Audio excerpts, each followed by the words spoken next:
Hi, this is Chris Converse of Codified Design Studio, and this is a course I've put together on creating multi-screen web design. So what I want to do in this introduction video is show you the final project we're going to be creating. So I'm going to open this HTML file up in a browser. So what we're doing here is using HTML5 and CSS3 media queries to create a design that can change and manipulate itself based on the viewport of the browser browsing your website. So what I'm going to do here is take this web window and open it up.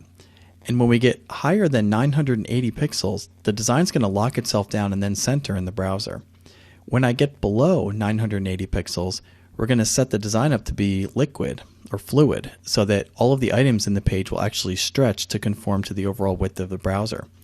When I come under a certain pixel width, in this case 500 pixels, notice that the design in the banner changed from a larger banner and a larger logo and a larger sidebar photo to a much smaller banner size, much smaller buttons, more spaced out. The assumption here is that we're probably on a tablet device because we're under 800 pixels on the horizontal. So I space out the buttons to make sure you can tap them with your fingers.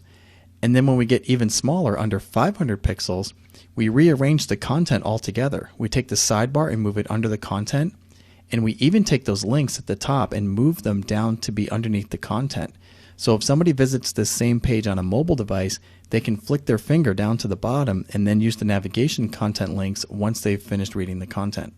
Now I did mention that we'll be using HTML5. There are some older browsers that don't support HTML5 and some CSS3 attributes. So what we're going to do in here is we're going to make use of a Google Shiv that's an HTML5 JavaScript enabler for IE 7 and 8. So here we are inside of IE 7, which is using semi-transparency based on an alternate style sheet.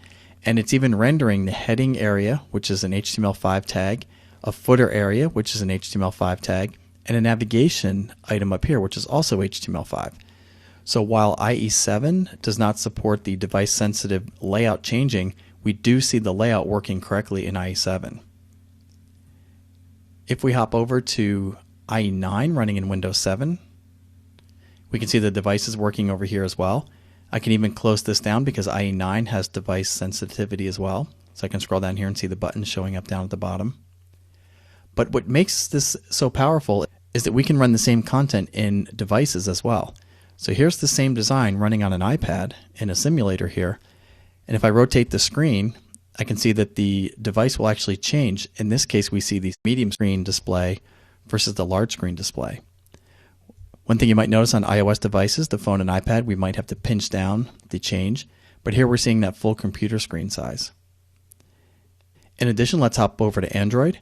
So inside the Android environment, we can see Android on a horizontal is showing me the tablet view, and I'll hit Control F11 in the simulator here and take a look at Android rendering this page with a width similar to the phone view. So now I can tap and scroll down here and see the buttons showing up at the bottom as we would see it on a mobile Android phone.